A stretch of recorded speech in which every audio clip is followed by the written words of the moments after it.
আপোনালোকে হয়তো এই নিউজটো সকলোৱে চাইছে গুৱাহাটীৰ এখন মলত ৰিচেণ্টলি 2 নে 3 দিন আগতে এজন ল'ৰাই আই থিংক ওপৰৰ পৰা তেনেকৈ পৰি কিনে ঢুকাইছে ঠিক আছে এটা কথাটো হৈছে ইমান ডাঙৰ এখন মলত কেনেকৈ মানে চিচি কেমেৰা নাথাকে ঠিক আছে কেনেকৈ চিচি কেমেৰা নাথাকে প্ৰথম কথা সেকেন্ড কথাটো হৈছে যে এনেকুৱা ধৰণৰ ঘটনা আজিকালি কিয় ইমান বেছি হ'ব ধৰিছে য'ত কোনোবা এজন ল'ৰা বা ছোৱালী মানে যিকোনো মানুহ এজন এটা ৰুমত মৰি থাকিব মানে ঢুকাই যায় বা ক'ৰবাত কিবা এটা জেগাত গৈছে তাতেও মানে ঢুকাই যায় পিছত কোৱা হয় সুইচাইড কৰিছে বা ওপৰৰ পৰা তলত পৰি গৈছে কিন্তু যিখিনি আপুনি মানে ডেড বডিটো যদি পিছত গম পোৱা যায় মানে চেক কৰা যায় তেতিয়া গম পোৱা যায় কোনোবাই মাথাত মাৰিলে মানে পোষ্টমৰ্টমত যিখিনি মানে ওলাই আৰু ৰিপৰ্ট মাথাত মাৰিছে গলত টিপিছে বা যি হয় মানে ঠিক আছে এইবিলাক পোষ্টমৰ্টমত ওলাই যায় ঠিক আছে এতিয়া কথাটো হৈছে আজিকালি এই বস্তুটো বহুত বেছি হৈ গৈছে ঠিক আছে যে মানে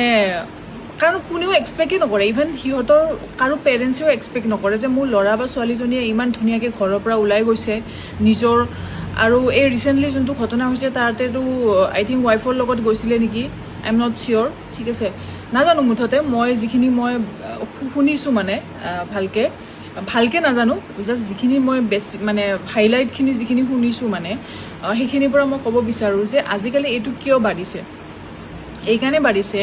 যে আমি ছ'চাইটিৰ লগত নিজকে মিলাবৰ কাৰণে কিছুমান এনেকুৱা বেয়া ফ্ৰেণ্ডছ চাৰ্কেলৰ মাজত সোমাই যাওঁ য'ৰ পৰা আমি নিজকে ওলাব নোৱাৰোঁ ঠিক আছে ওলাব নোৱাৰোঁ নিজৰ কিছুমান লাভৰ কাৰণে নিজৰ প্ৰফিটৰ কাৰণে আমি সিহঁতৰ লগত ফ্ৰেণ্ডশ্বিপ বাদ দিব নোৱাৰোঁ প্ৰথম কথা সেকেন্ড কথাটো হৈছে যে তেনেকুৱা চিটুৱেশ্যনত আমাৰ কি হৈ যায়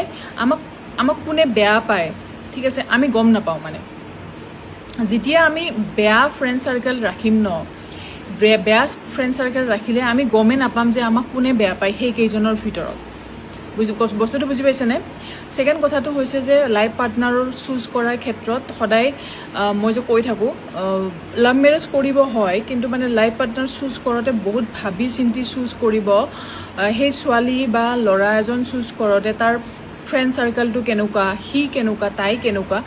এভৰিথিং জানি বুজিহে এজন পাৰ্টনাৰ নিজৰ লাইফত চিলেক্ট কৰিব ঠিক আছে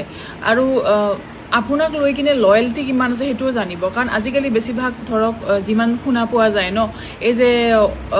মানে গাৰ্লফ্ৰেণ্ডৰ এক্সে মাৰিলে কিবা কিবি বিভিন্ন ধৰণৰ ঘটনা শুনি থাকে ন বয়ফ্ৰেণ্ডটো ঢুকাই থাকে ক'ৰবাত কিবা এনেকুৱা ধৰণৰ ক'ৰবাত লৈ গৈ কিনে মাৰি দিয়ে এনেকুৱা ধৰণৰ কিয় হয় এইকাৰণে হয় যে আমি আগতীয়াকৈ